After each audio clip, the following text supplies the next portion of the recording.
El instrumento que tengo entre mis manos es la alboca, un instrumento de viento del folclore vasco. Está compuesto por 2 tubos cilíndricos, entonces eso permite tocar sonidos iguales en ambos tubos o diferentes, ¿no? Por ejemplo.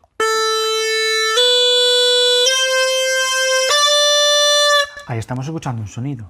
Pero fijaros ahora cómo suenan varios.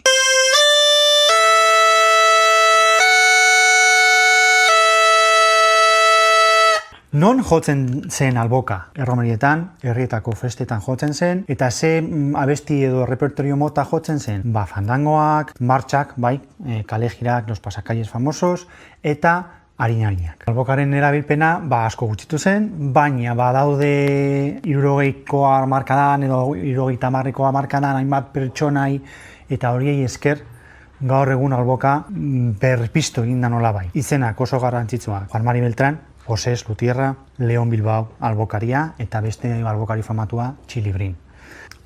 Nola ez Ibon Koteron, Kepa Junkeraren nire idolo baten albokaria. Hauei esker, gaur egun, ni alboka jo dezaket.